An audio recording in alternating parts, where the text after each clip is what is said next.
Hello. Oh, that does work. Fantastic. How's everyone doing this morning? Right on. I heard that maybe some apple whiskey was sampled responsibly last night, so that is excellent. Yes. I am partial to the peach myself. There is a great Crown Royal peach whiskey. You can find it at your liquor stores. It is delicious. A little bit of ginger ale press. That's kind of how I like to take it. So is everyone caffeinated this morning, though? I hope everyone's had maybe a few shots of espresso. Maybe they went to the local Starbucks. We are eager to have a super duper day here at CAP. So good morning, everyone. I'm Carly Reimer. As Bill said, I'm with Ducks Unlimited Canada. Trigger warning, okay? Trigger warning. We're gonna talk about the S word today. Does anyone know what the S word is? Salinity. I've got a solution for that, all right? Okay, we got a solution for that. Okay, forage. Perennial forage, that'll do it. But what I'm going to talk about is sustainability, okay? This is not a bad word. This is a good word. This is something we should all be really excited about. We are in a really great place. We're in a unique position.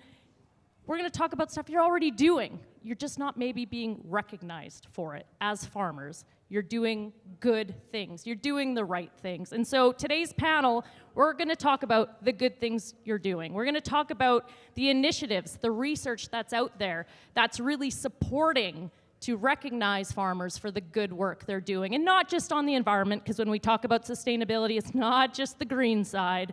There's also the economic side of it, and there's the social side of it too. So I want you to think of something for a second, okay? Just think of something. I'm going to say something. This may be a little crazy, but farmers produce more than just food, okay? So those in the back, I'm going to say this one more time, just in case you weren't paying attention. Farmers produce more than food, okay? You are producing and providing biodiversity habitat. Okay, and biodiversity is a big deal right now. We need biodiversity. We need pollinators. We need beneficial insects because those are all important to the work we do. You are storing carbon, and a tremendous amount of carbon, and we have a carbon expert who's actually going to talk to us about that today. Okay, you are providing vibrant, active rural communities and economies. These are all things that we need and help us with the rural fabric here in Canada, not just in Manitoba, but across the country. So when we're talking about sustainability, yes, we often talk a lot about the environment, but there's a lot more to it than that. And I want you to be proud of that it isn't just food. You're proud of the food you produce and the products you produce on your farms, but I also want you to be proud that when someone asks you, what do you do for a living? You know, whether you're at a dinner table or with someone that maybe isn't from agriculture, I want you to say, I produce food or I grow and raise food, but I also, offer biodiversity potential. I also store carbon. I also create resilient, sustainable landscapes that help us when it comes to all of those weather extremes that we've been dealing with over the years, especially here on the prairies in Manitoba. So be proud of that. I just wanted to say, you produce more than food. And that's a good thing. And that's something we need to celebrate, and that's something you need to be recognized for. So does that get you fired up this morning? Because if that doesn't get you fired up, I'm not entirely sure what will. So we're here to have a really good conversation. I am excited to hear from all of the panelists this morning. I'm going to learn a lot. Happy to address any questions after, but I'm going to kind of go down the line here, and each of our panelists are going to give an introduction of themselves. They're going to talk about the organization that they're with and a little bit about what they offer. So I'm actually going to kick this off by turning to my left. This is my left. And we're going to go to Cori Crawford from Cleanfarms. So Cori, please tell us a little bit about what you do. Great. Thank you so much. So Cori from Cleanfarms, and we're the organization that runs the agricultural plastics and packaging recycling and collection programs across Canada. So our mission is to prevent as much ag plastics and packaging as possible from going into landfill. But what's sort of one step bigger than that is helping farmers realize a mindset change where they see it not as a piece of garbage that has to be managed, but as a resource that can be made into new products. Packaging, as you all know, is a topic that, for the first time in history, I'd say, is something that average Canadians, Canadian farmers and regulators alike, all have top of mind. Most of that conversation is through a negative lens. Usually it's through the eye of the plastic pollution problem that we're battling in Canada.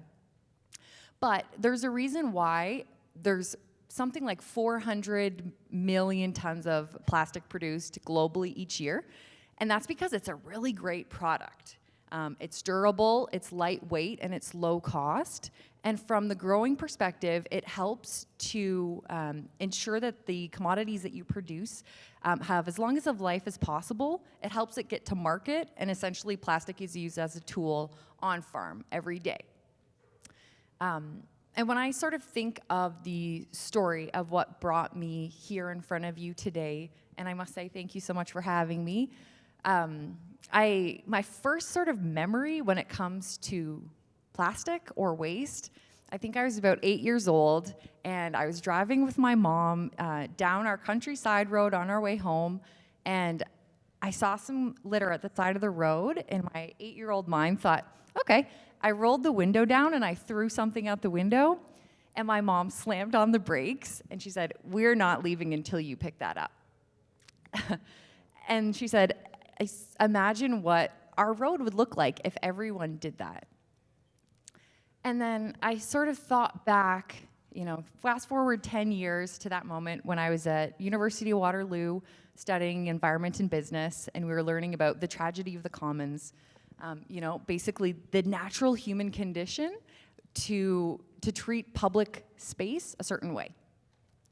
And then I thought of that moment again, fast forward another 15 years when I was at the University of Guelph studying sustainable commerce and learning about this economic principle, the prisoner's dilemma.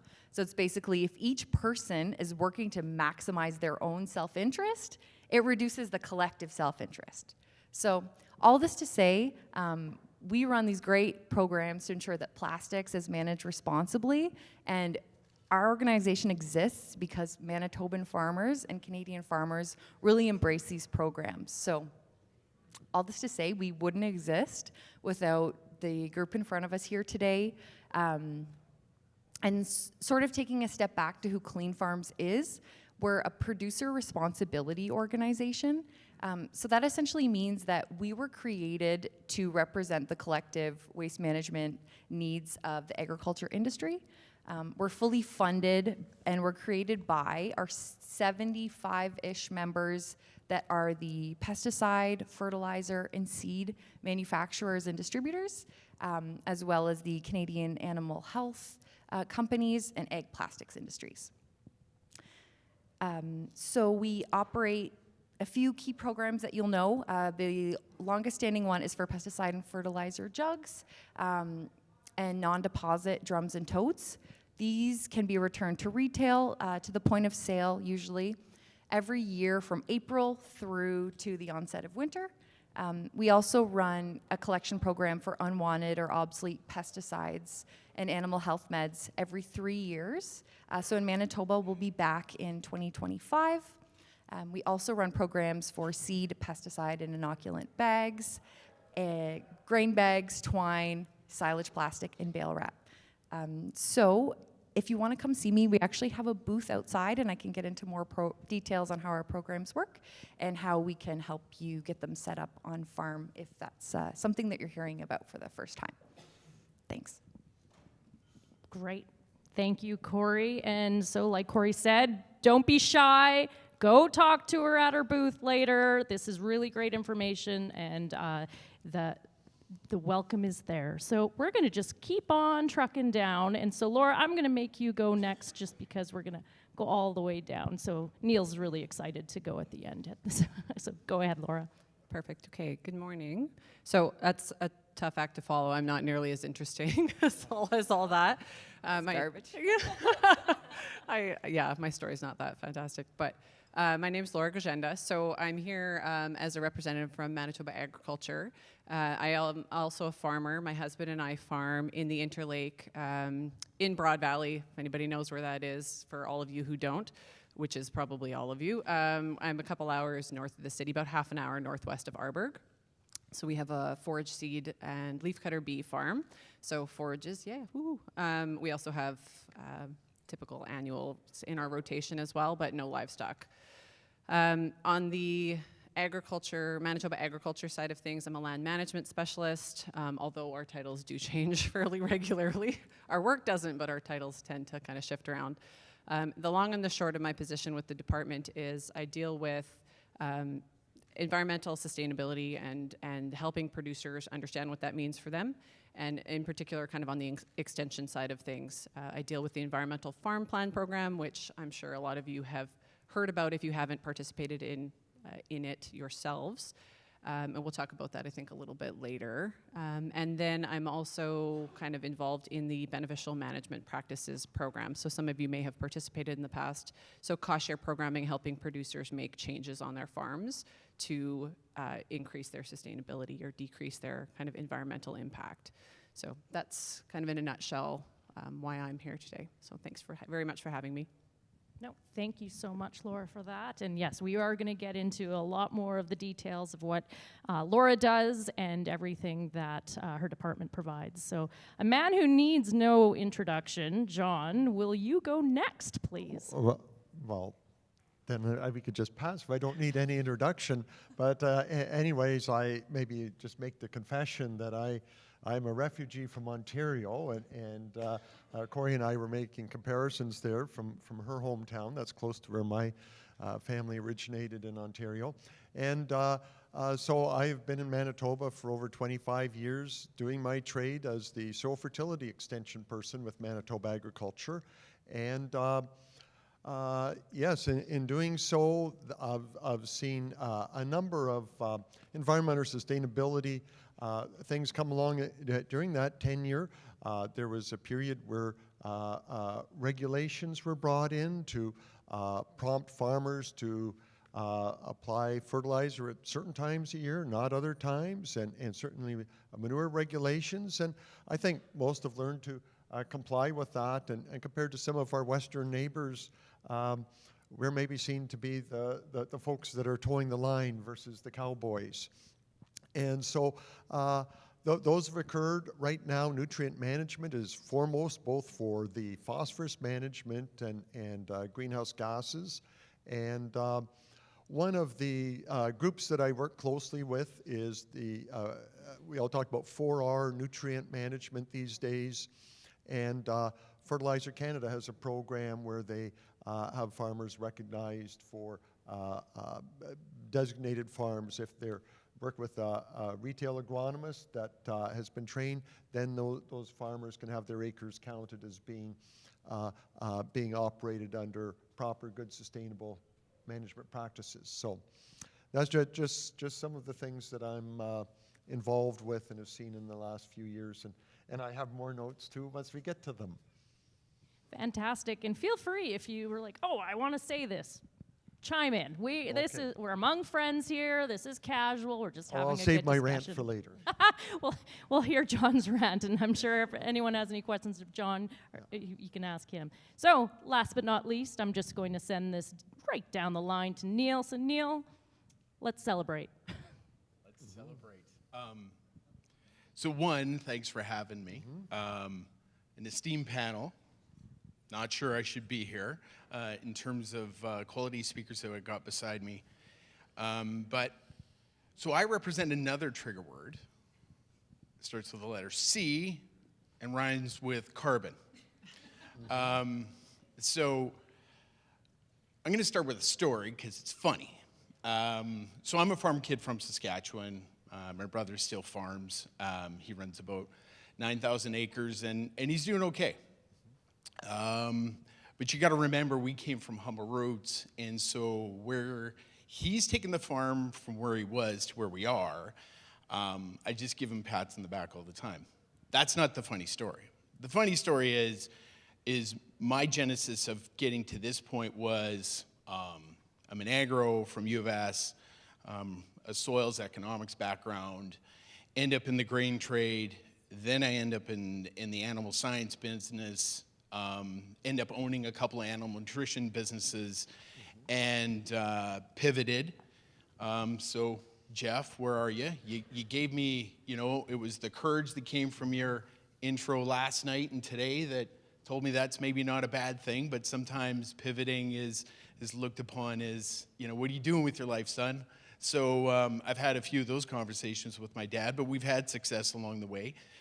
Still not the funny part of the story. The funny part is a good friend of mine, Marty Seymour. If you know Marty, hell of a guy.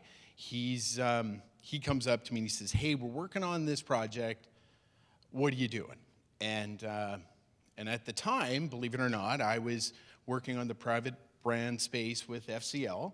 And what we were doing was we were importing generic, had just started working directly with Chinese manufacturer on glyphosate glufosinate, bringing it into Canada, and hitting a price point that everybody loved.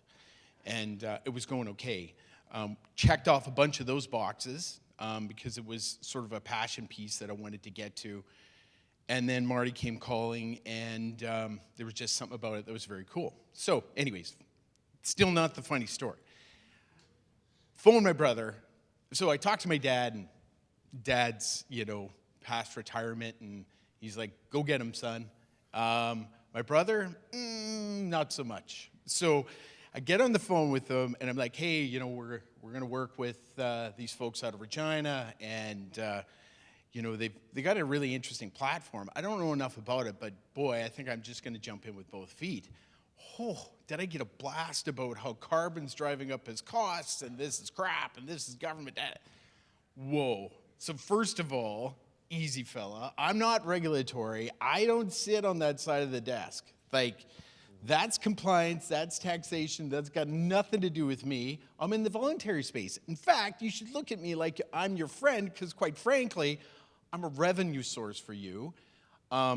But how about we just end this conversation? And what's really funny is we haven't talked about carbon since. And I've been doing this for a few months now. So, Jeff, you talked about it last night. You're gonna find your supporters along the way, and then you might find that a couple people are punching holes in your boats, and that's okay.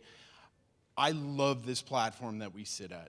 I love the fact that, I grew up on a farm and I understand the dynamics of what got us to here. And I love the fact that government isn't involved in this space. And I love the fact that by doing the right thing, people can get paid.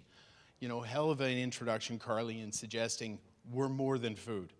I think that's a tremendous tagline, because the biodiversity conversation, just on that point, folks, it was a 19-day conference that went on in Montreal this past month in December that didn't get a lot of press, and Carly was there for most of it. It's a conversation that affects all Canadians, and I'm going to speak to a bit of a passion piece in the process, which our First Nations Indigenous communities really care about biodiversity. They really care about their land, and they really care about food security. So we sit at a really important juncture, an important place at this point in time, because I know I'm going to take bullets. I know we're going to get bloody because we're the first ones through the wall. But that's okay. It's not the first time we've done this. But boy, you get surrounded by good people that have the same passion as you do, and you have the ability to carry a conversation with a broad scope of people and help them understand that there's a way to do things that's right for you and others, and it shouldn't be me win, you lose. This feels like a massive win for all of us, and I look forward to this conversation, so thank you. No, wonderful, well said, Neil. And there were some trigger words in there as well. So we are going to have a group therapy session out in the hallway after this presentation. So if anyone needs to kind of get something off their chest, we can take it. We can take some bullets. Say, Neil, it'll be okay.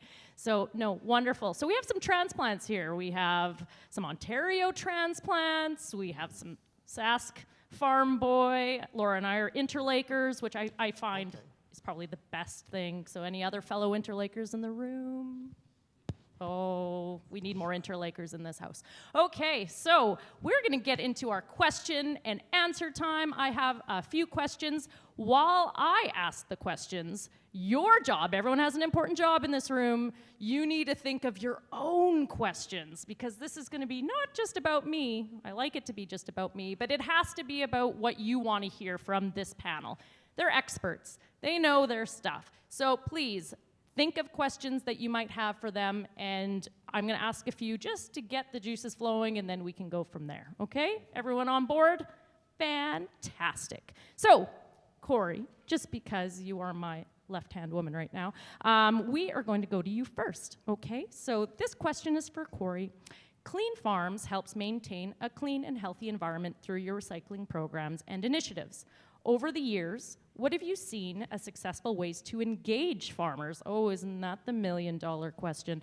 And increase the use of your recycling programs. And then I actually kind of want you to tell me, there's probably some change happening in the organization. So, this is kind of a two-parter. Let me know what is going on. I'm kind of interested in knowing where you guys are headed. What's the future of Cleanfarms? Great, thank you. So for the first question, how to increase participation, or ways that we've found that are successful. The first thing is there's not necessarily one way for us to measure success at Cleanfarms. Of course, the most basic way is, did we collect more than the previous year? We have collection volumes. But where the nuance comes in is what's actually being sold to market. So you can't manage what you don't measure. So we have to have data each year on the % that's sold to market that we collect, so we can constantly work towards moving that needle up to get closer to 100%. Other ways that are in line with success is the health and safety components of our program improving year over year? And are we doing all of this without our costs skyrocketing? And at a time when fuel's breaking the bank for everyone, that's especially challenged. But all this to say, there are a few key ways that we've found to really engage with the growers that are able to participate in our programs. The first is accessibility. So we love the mantra, sort of, the rising tide lifts all ships. So the more services and programs that are available, the more it sort of sweetens the pie for growers to be able to participate. Because we know everyone in this room, growers especially, are so busy that if there's a situation where some material goes to to retailers for recycling, other goes to municipalities, other goes to the landfill, and others they're not too sure what to do, that's taking up a large amount of the mindset and a large amount of time in the day. So as we streamline programs towards one model, again, the tide is lifting and it makes it an easier program to participate in.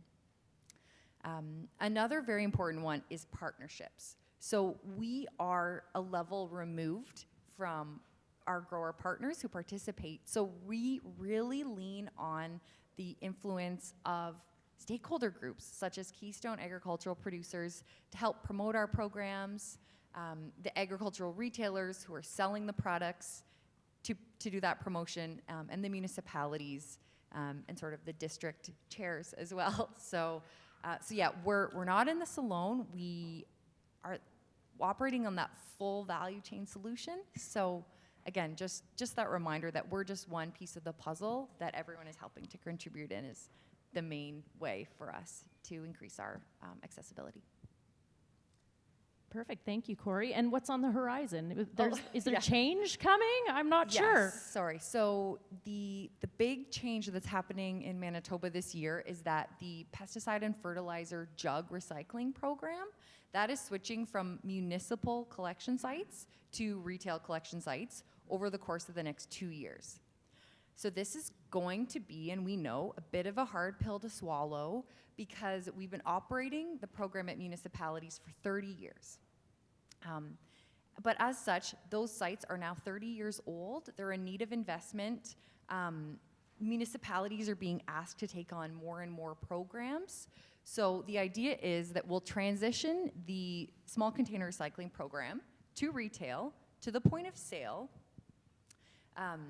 And this does come with a number of benefits. So we find that at retail collection, we get higher collection rates back. There's higher health and safety performance as the staff on site knows exactly how to handle all of the empties that are coming back. And it helps with logistics and harmonization. So you'll start to see communications in sort of grower direct magazines that are announcing this. So I just want to be really clear that we're not closing down any of the sites, we're just changing them. And if you find that in your area it will be a decrease in service in any way, please reach out to us and let us know, because we're trying to improve accessibility, not reduce it. So it's on a case-by-case basis, so please reach out to us if you hear anything that's in the negative. Thank you so much, Cori. And I know just in our area with, dumps closing, it might be a really smart option to have that at other more accessible stations. So no, that is a great point. I'm going to go to the end to Neil. Hot seat, Neil. Hot seat. Here we go. You ready?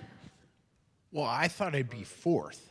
So We gotta mix it up a little bit. Everyone's a little sleepy still, Okay. so let's mix it up. Keep them guessing. well, here it comes.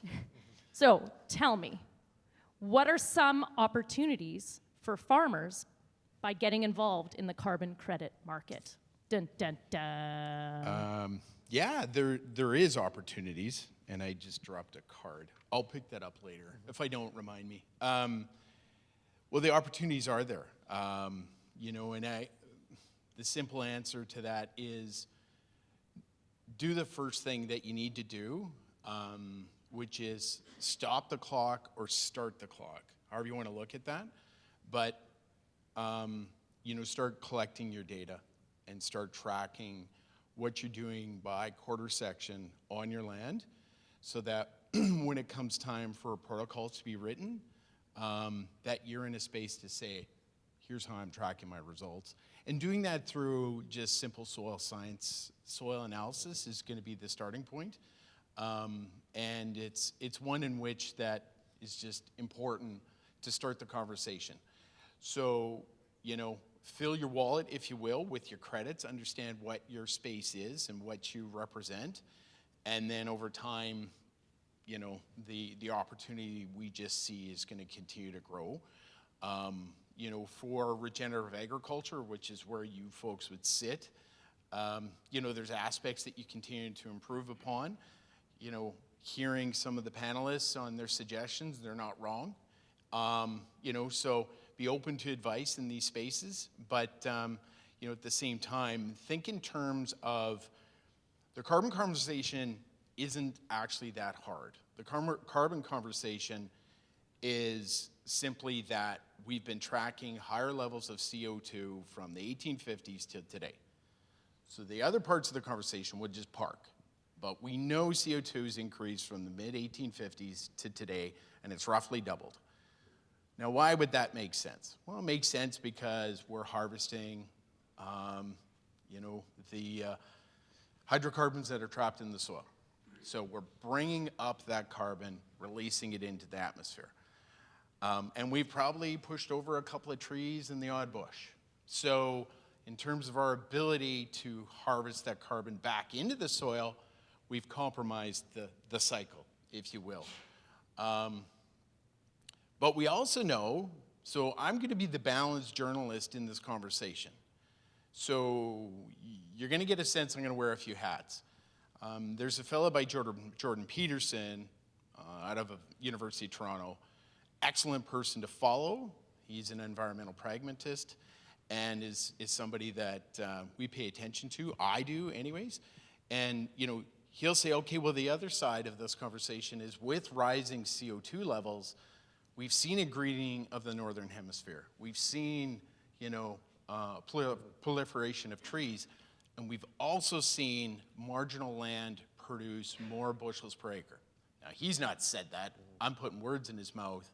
But we've seen marginal, less productive land actually improve, even productive land improve in yields. And so I think in terms of what my brother's farm has seen over the course of the last 20 years and where he's gotten to today, his words again are, Neil, I think it's 20 years in the making to have had the kind of bonanza they had last year.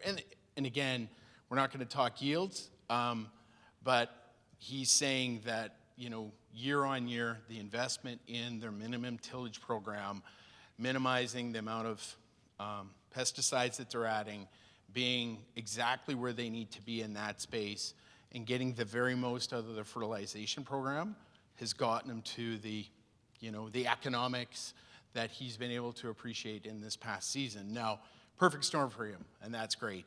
But it just tells you that the regenerative space actually works, and it's one that's made him hugely profitable. So in knowing that, gang,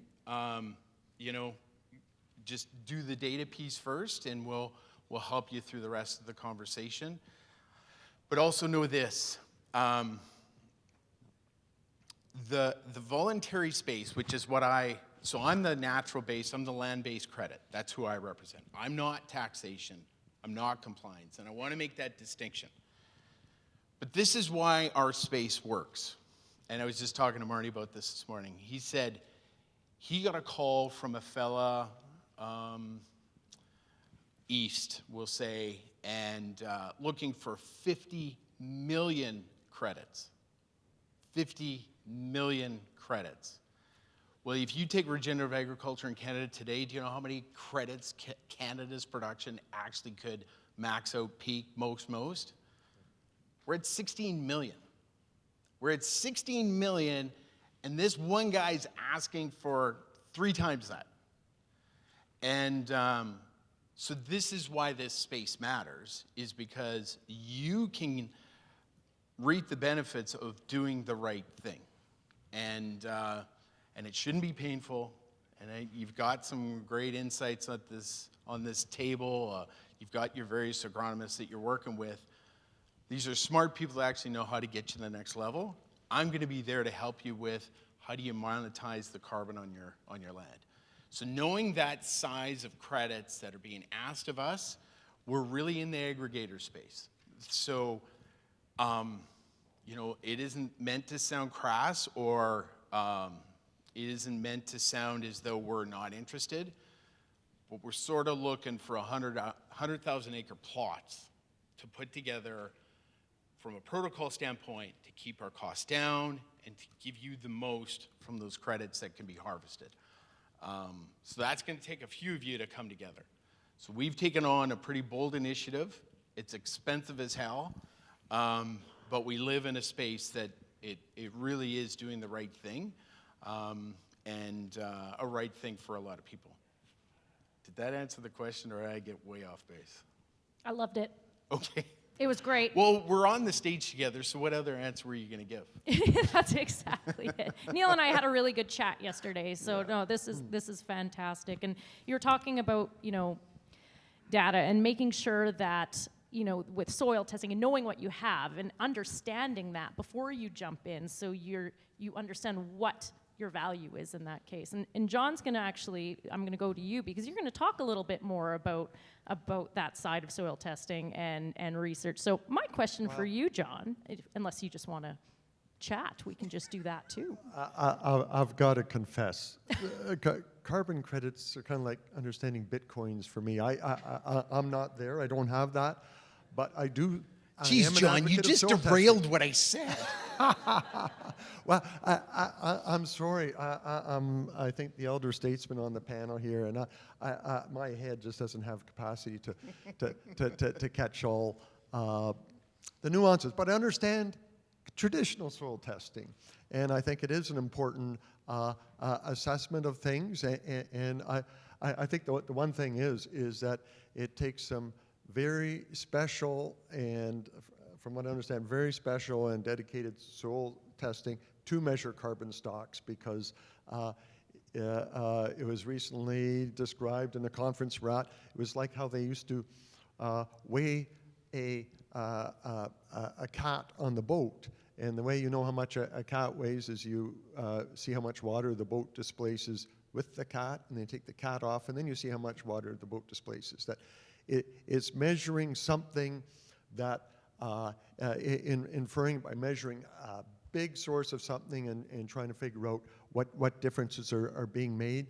And it's temporal, and it could be a real challenge to measure. So I appreciate that science is underway to try to do that better.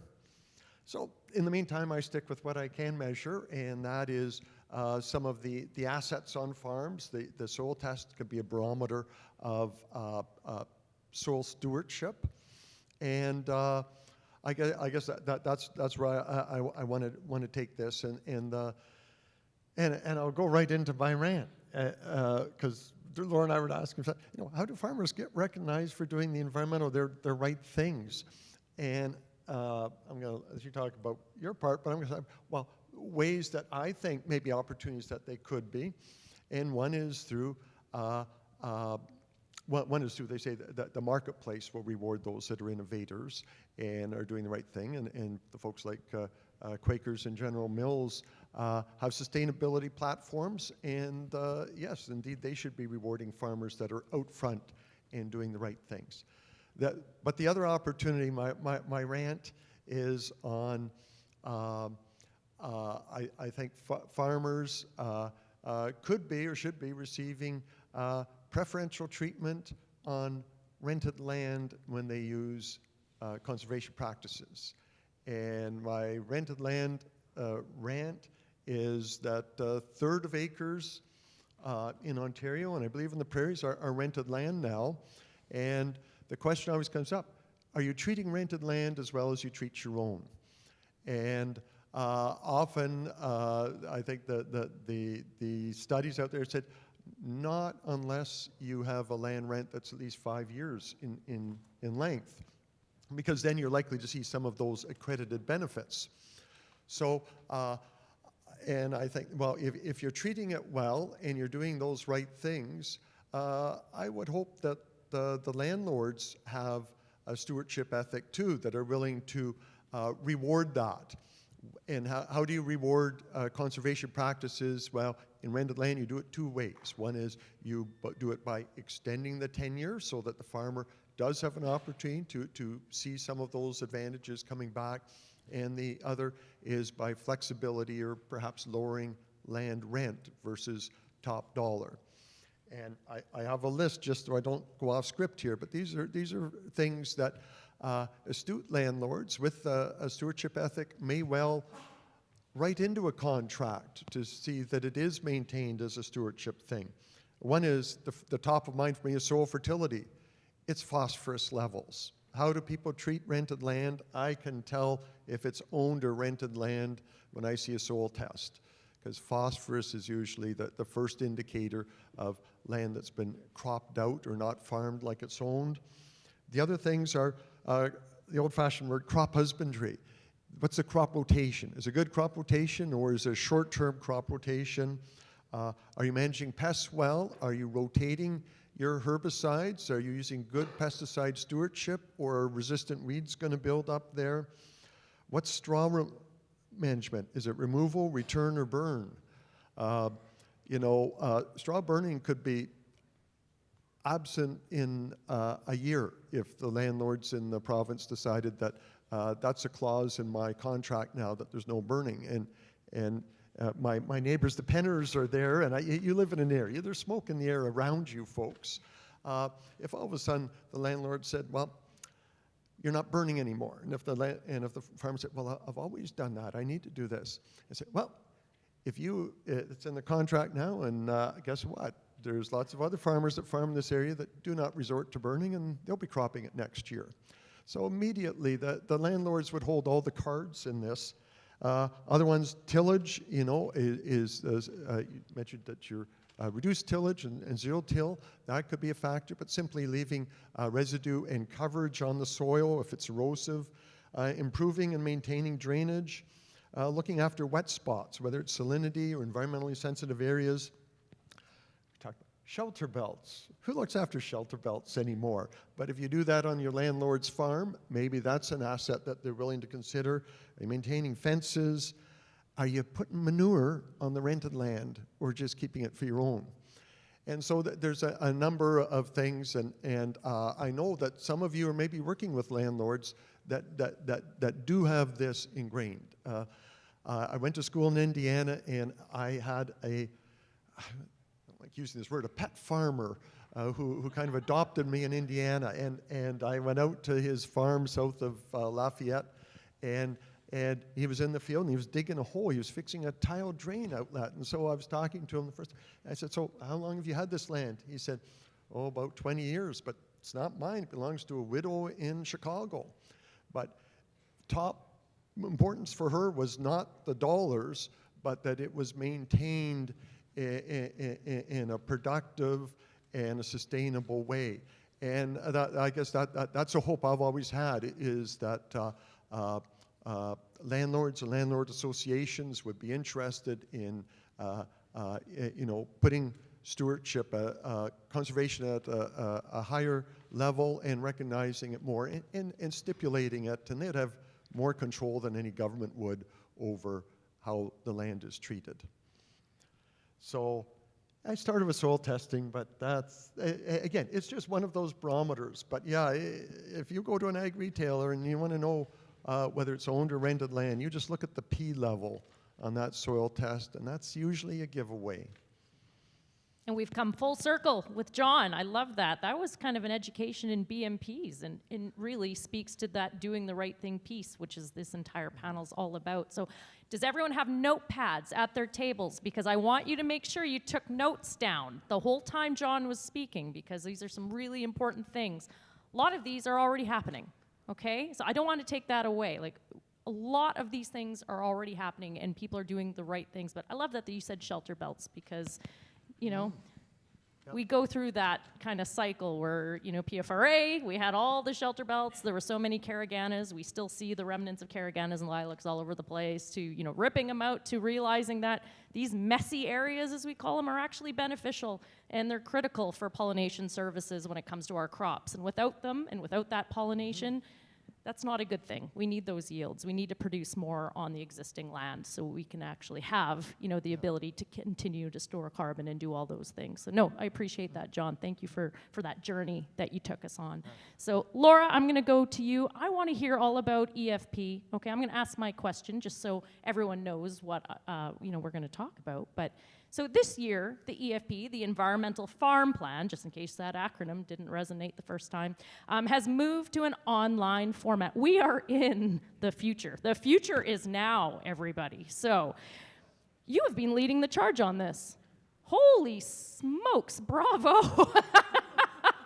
Dragging us into the future is probably not an easy task. So I'd like to know, what are some early feedback and results that you're getting from this change of moving to an online format? And are you seeing more farmers sign up? Is there appetite for this now that maybe it's a little more accessible, easy to do? So Laura, please tell us about it. For sure, thanks. I won't be as detail-oriented as John was, and there will not be a quiz after my talk, whereas I cannot guarantee that for his. So a little bit about the EFP. I kind of just glanced over it earlier on. The Environmental Farm Plan program, I'm sure a lot of you are familiar. Actually, who has participated in the Environmental Farm Plan program before? Hands up. Oh, yeah. Hey, yeah. Okay, who did the version with the giant paper workbook? Yeah. And has anybody tried the new online platform yet? Has anybody been in there? Okay, so a couple of you, yeah, great. Okay, so there were some mentions about partnerships and things like that before. So Keystone Ag Producers has been our primary partner with the Environmental Farm Plan program here in Manitoba for many years, since 2009. I started with the department in 2010, and my first day on the job, my director said, here's this giant book, this is now your problem, and we need to put this online. So it only took 13 years. I have grown 3 entire humans in the time that it took us to get that thing online. So, that's a long generation time for one program. But anyway, all of that to say, it's now online, and it's a bit bittersweet. So John and I are extension specialists at heart. He has pet farmers, apparently I don't. I need to get some of those, but we like working with farmers, and we really enjoyed the one-on-one aspect of that the workshops provided. So in case you're not familiar, previously you had to sign up for a workshop, You came to some space somewhere, hopefully close to wherever you lived or farmed. You spent the entire day there. At one point in the past, it was a 2-day process. The workbook was in excess of 400 pages long. It was huge. It was a big investment. It was a very comprehensive process, and it still is, but it was just a big demand for producers. So we loved being in a room with farmers. We love having those conversations. But as far as producers being able to access the program, it was just very limiting for them. So now with it being online, producers can navigate to the site. It's all just on a website, so you can go from any device, your computer, phone, whatever. Create your account. You can come work on it, go away, come back to it. You can do it whenever you want. You don't have to wait for the pre-scheduled workshops. It can be submitted for review. So again, we have reviewers are hired through CAP. So removed from government, there was some mention about that as well, that there's kind of there's a space between the scary government officials and the actual information. We don't have access to any of that. And the reviewers are all hired and managed by CAP. So they can review it online and return it to producers. So it's a really kind of slick system that way. And I think that all of those benefits outweigh kind of the negatives as far as us being able to be in a room with producers. So it is a bit bittersweet it feels a bit to me like the end of that kind of an extension era. The program's almost 20 years old, so this has been going on for a really long time. But I think just the way that farmers do business now, and their time is one of the most limiting resources, I think it's all around kind of the best scenario. And it's very flexible in that we can add stuff to it at the drop of a hat, whereas obviously before, in order to reach all of the producers, again, we'd have to edit the workbook, reprint the workbook. If we're talking about sustainability and saving trees, printing that workbook alone was a bit of an ask. So, I think all in all, it's better. There has been good uptake. We've had good feedback so far, and we're hoping and assuming that that's going to kind of increase. Traditionally, the Environmental Farm Plan program was voluntary and was linked to cost share programming offered by the feds, and this started back in under APF, the original ag policy framework back in 2005, and in and around that era. Now, producers require participation in the EFP for a couple different reasons. So there's kind of some market drivers now. So it's not really optional for a good chunk of the industry anymore. So it is kind of incumbent upon us as government representatives to ensure that it's available and it's in an easily accessible format and it's high quality, and this kind of allows us to do all of that. So Thank you for making it easier for everybody. It's a heavy lift. It's kind of like a fourth child, I guess you could say. It just took 13 years to grow and, turn into that beautiful individual. So, no, kudos to you and your team for making that happen. Because and a shout out to CAP and the team at CAP, because they've been amazing. Like I said, there are partnerships with the program, but the project itself, moving the thing online, we worked very closely with them, and tons of time and energy, especially from Tammy and Kathy, and feedback and helping with the actual development, and it was a lot. And we appreciate that we have CAP as a partner and that they are kind of our representatives in the industry, and yeah, we're very fortunate to work with them. No, thank you to CAP. It's an important program, and to everyone involved as well. And I know that in the dairy industry, through ProAction, dairy farmers are required to have an on-farm EFP as well. Is that correct? Yeah, and it seems as though, and you'll all be aware, being farmers, that things are moving more and more in that direction. There's linkages to sustainability requirements for everything you do these days. And I think, if I'm allowed to have a rant as well as John, my one thing, just to kind of plant a seed for everybody here, no pun intended, is that we talk about sustainability, and often the definition of sustainability now, we've moved from just environmental stewardship to sustainability, which we know includes economic and social components, and we say that a lot. So sustainable sourcing equals economics and social aspects and environment, but we need to focus on profitability. So if we're talking about economics, farmers need to be profitable. So we have to ensure that we're counting ourselves in the economic component. We have to be able to make a living. And from the social side of things, our welfare matters. Farming is really hard. So we have to make sure that the social component when we're talking about sustainability and the economic component includes us. Like, don't forget that that's not just society as a whole, that's us as individuals. So right at the beginning of the session, there was and John and I talked about this, but we might just pose more questions than answers, but I don't know if that's a question so much as kind of a challenge out there to make sure that when we talk about sustainability, we're including ourselves in that conversation. And that's my rant, so I'll stop now. That's a good one, though, and that's an important point. And we can't have the E of the pillar of sustainability without it being profitable, without the health of farmers and their families and the communities that they represent first. So absolutely, that is, it's a point that I hope that everyone takes home. And I'm going to actually ask at the very end for some take-home messages that I want. And so that's a good one that I want everyone to just really let that sink in, because just like Jeff said last night, what you do matters. It matters big time. And Manitoba producers are leaders in this. And as much as maybe some people may think sustainability is a bad word because they really only associate it with the environment, that's not the case. But partnerships are critical. And sustainable sourcing is becoming an ever-increasing thing. And a lot of what I do is working with companies and food retailers and others, looking at how can I make sure that the food and the ingredients I'm sourcing is more sustainable. And that isn't just on the environmental side. That is, on all three pillars. So I think that's a really important point. So I want to actually hear from some of you, though, because I know we're running out of time.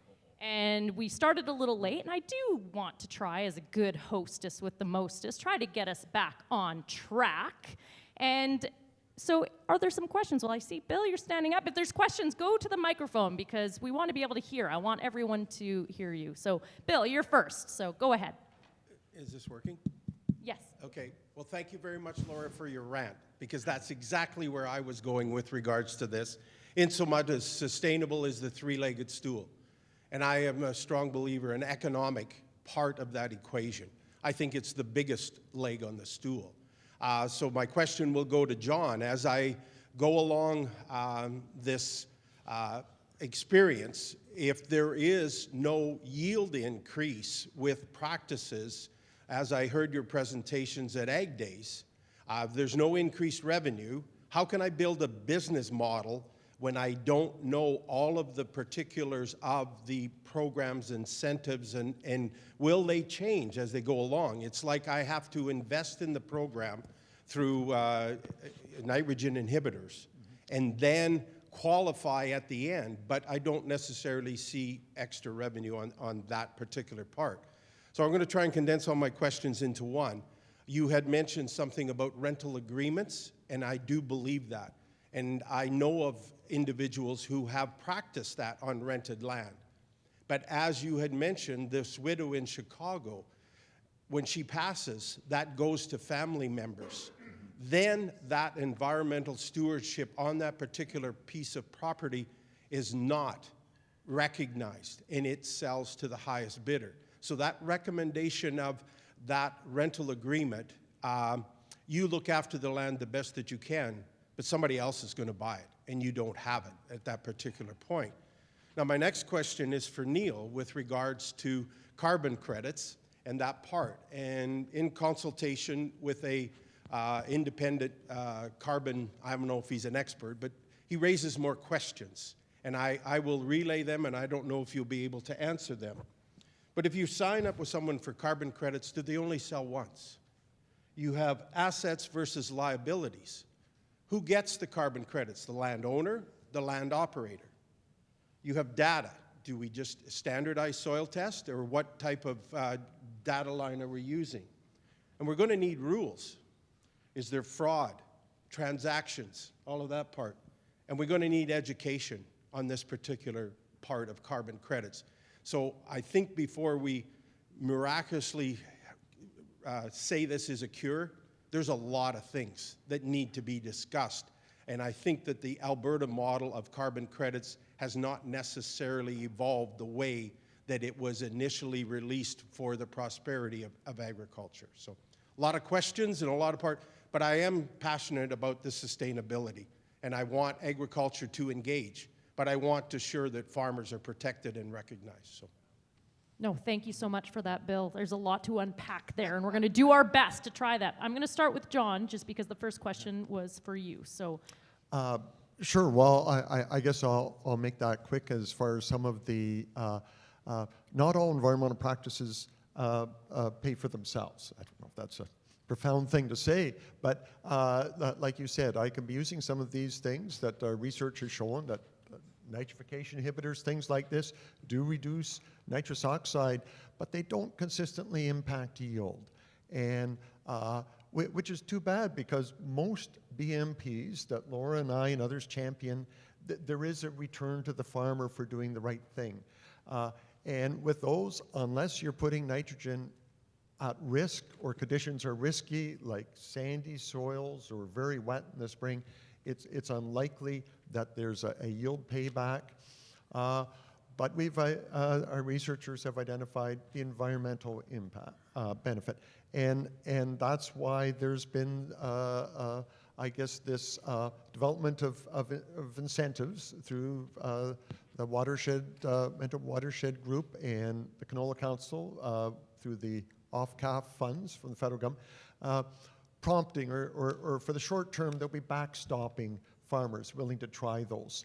And I guess I look at this may be something that is done in the interim until more pressure is brought to bear. Perhaps, maybe at some point it won't be the carrot, but it'll be the stick that's involved. And if so, I say those farmers that have had a chance to use those products and see where they fit best and things like that will be better prepared to adopt that in the future. I see this is just a way to, an introductory offer to get people trying things so they're familiar with them in the future. But I'm not a part of that program. You know, the federal government decided to go around the provincial government and liberating those funds to farmers, and so I'm watching with interest. thanks, John. And Neil, do you want to unpack all of those carbon questions, or maybe you want to get Bill's email so you can properly respond? Well, I'm going to try my best to remember. Hey, quick question. BNP, what's the acronym? I don't know. Beneficial management practice. Okay. Yeah, we're from government. We speak like 97% in acronyms, so yeah, you need to. Well, and I'm going to do my best to stay out of acronyms. I do the same thing, so that just helps me with that. I might come back to a point you just made, just in terms of benefit for you folks. Bill, you asked 5 really good questions. And I'm wondering if I can answer it in one go, or I think it's the second question that might be different from the 3rd through 5th. Can you just reread me your first 2 questions? If you sign up, do you only sell the credits once? Right. What was the second question? Asset versus liability. Landowner. Right. Okay. So I'm going to group those 2 together. So the asset, if you're so there's 2 elements to this. One is data collection's relevant, but so is protocol. So protocol means, what have I done previously that I hadn't done the year before? What have I done to theoretically impact my carbon that I hadn't done previously? So why stabilizers are relevant is because actually nitrogen represents about 80% of the carbon footprint that you would have on your land annually. So if you think in terms of that piece, nitrous oxide, greenhouse gas, then think in terms of protocol, and are we going to be able to capture that in a soil test year on year? It's going to be challenging, but the protocol, that's why the protocol, the registry is really important. So, and we can touch on registry. I'm going to park it though. Second question again? Asset, yeah. So right now, the asset sits with the landowner. So here's my opinion. And because we touch a big group of people, Indigenous First Nations, they've got an interesting model in place where their chief and councils voted in for a 3-year period. So if you're working with First Nations and you find that that rental agreement is something like a 2 or 3 years, it's because of councils likely shift over the course of the 3-year term. So, and I just had a conversation yesterday on this front where I said, well, we need to find ways to get to a 5-year. May not happen. Now I'm going to speak from a personal perspective. My brother, who farms all those acres, 90% of it is rented. He's got one landlord that he's now had for 15 years, going on 20, and they've grown their acres together. So there's that piece. The last 3 questions were? Well, the data, you're going to need rules. You're going to have to rules, yeah. What was the last one? And education. We got to be able to communicate and inform producers of where these agreements are. Yeah, and I had a simple answer for that. So in as much as we're collecting data and developing your wallet in terms of how many credits you've got, the registry piece is also quite relevant. And that's where we've attracted, believe it or not, the reluctant group in this conversation is regenerative ag folks, which is where you sit. And it's because of just what you heard from John. I don't understand, I don't get it. This feels like cryptocurrency. Why or what? So there's simply a demand piece that comes with it. The other aspect is there's the other element that's taxation. The third piece is actually banks. Banks are now participating in this space. You've got your wholesalers currently that are offering discounts, for example, if in fact you fit within a regenerative piece and you're building carbon. So the opposite of that is, so that's the carrot currently. The alternative is over time, if we don't submit an ESG platform, which is environment, social, governance, as long as those 3 pieces come together, is it possible I may pay a half point, a point and a half more for my short-term loans, long-term loans, because I haven't submitted to an ESG platform? Banks are all over this, mostly because they're going to make money off it, right? FCC is offering something in this space, and it's a carrot currently. It could, over time, turn to be the opposite. So that's why I'm asking you, figure out ways to participate in this early. The other piece is we have a registry component that we've got 3 of the largest farms in Western Canada that are owners in the registry.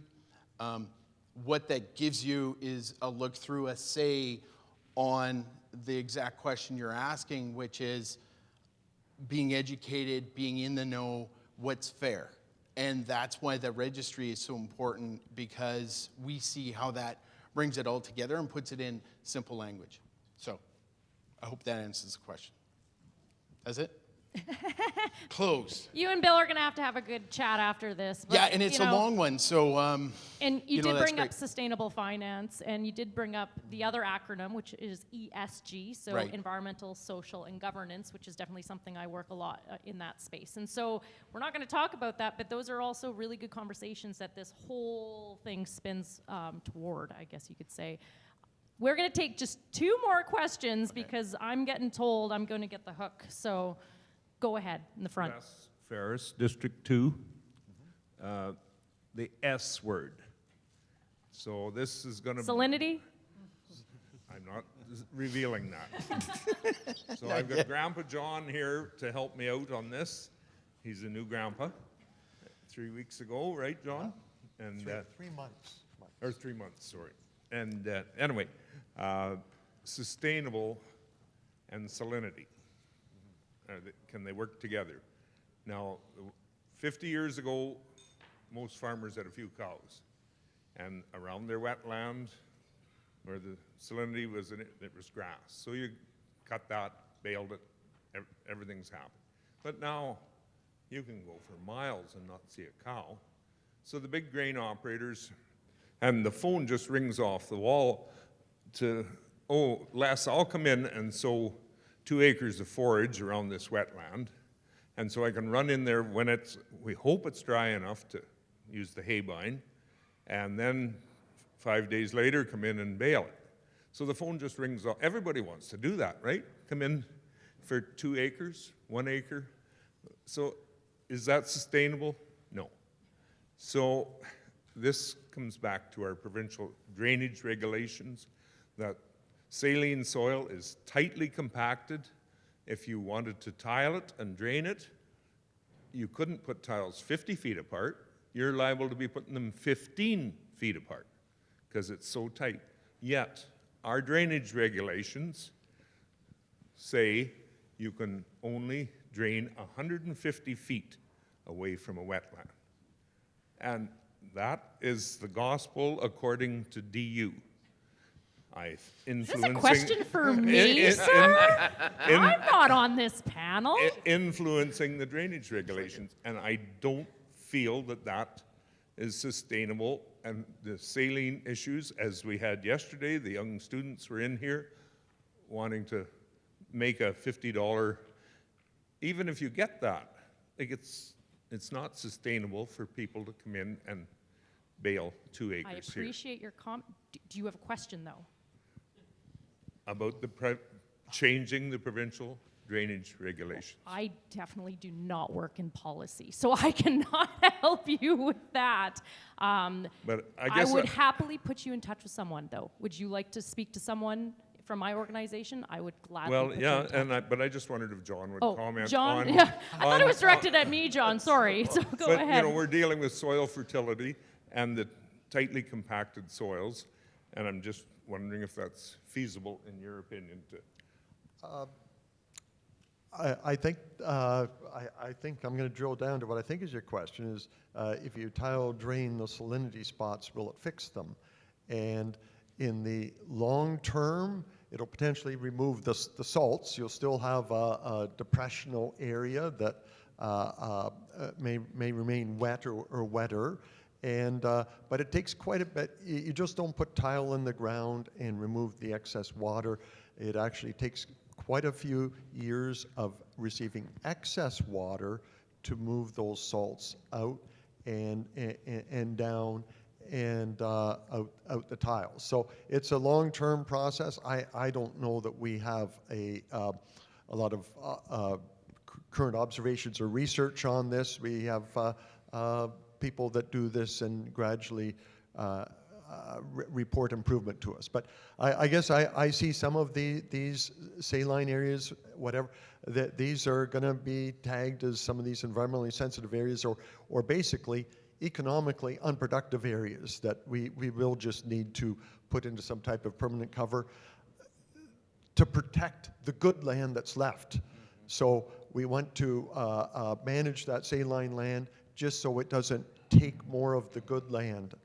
And so I see it as kind of holding back the salinity rather as a process rather than doing a lot of correction of what's there.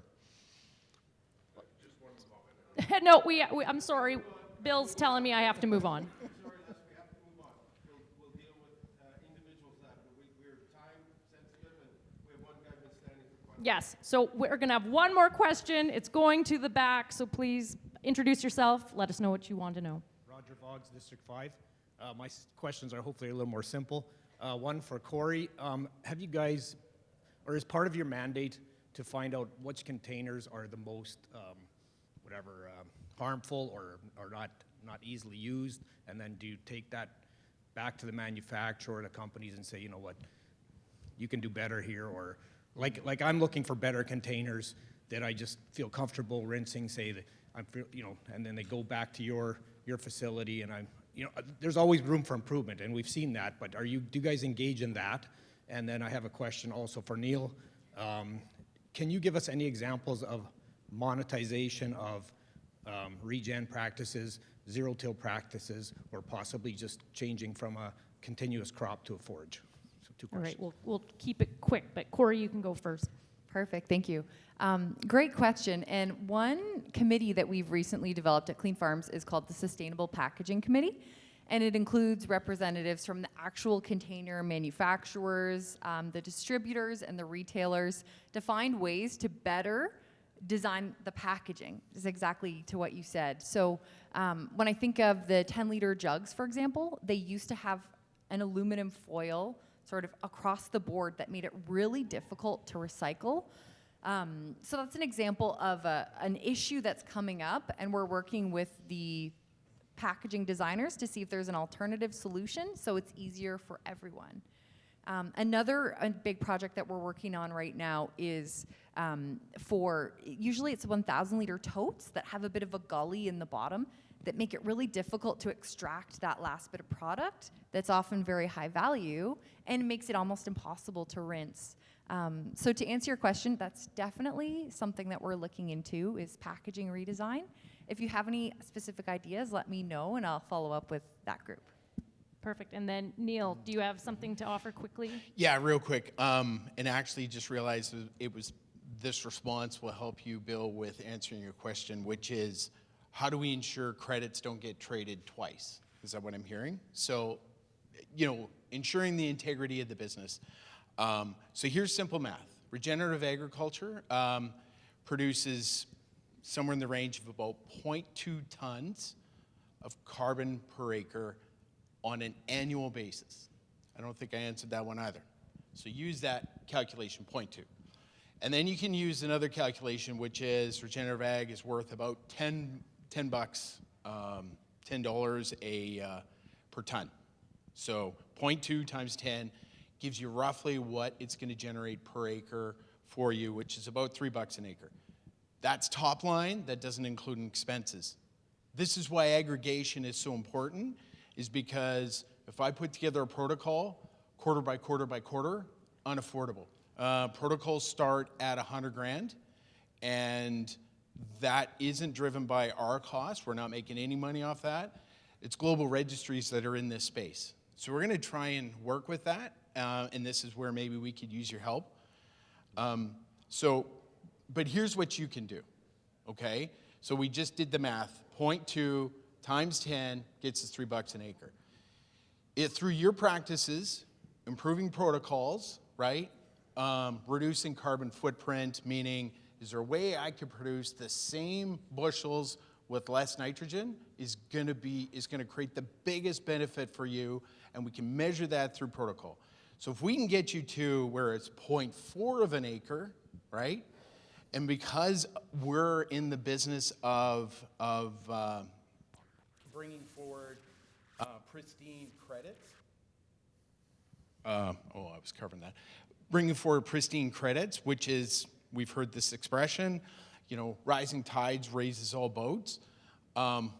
We want to come to the market with the highest valued credit in the market, and we want to be known for that. Because there's some bits of business currently going on today is I can take a 9-cent credit and turn it into $9. That feels like 2008 to me. That doesn't feel like integrity. So we're going to rise above that piece.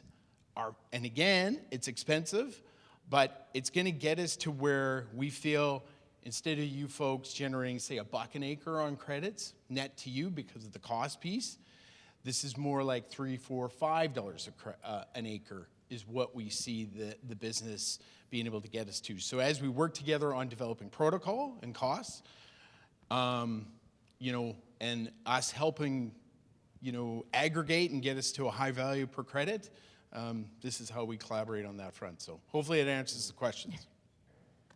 Perfect. So with that, we can wrap up, Bill. Well, thank you very much. Just to follow up and all the rest of it, but I think it's great that this panel has been here this morning to present this. My opinion, sustainability is a simplistic term, but as we get into the weeds, as some terms is where I enter quite often, but when we get into delivery, logistics, and all of that part, there's a lot of details that need to be worked out at this point in time. So we need the education for the farming community to engage so that we don't have disasters or negative impact. And we also need to make examples of positive leaders so that they can lead other industry leaders as well. Because all we need is one bad example to spoil the whole situation. So thank you once again. Give our panel a round of applause, please. So.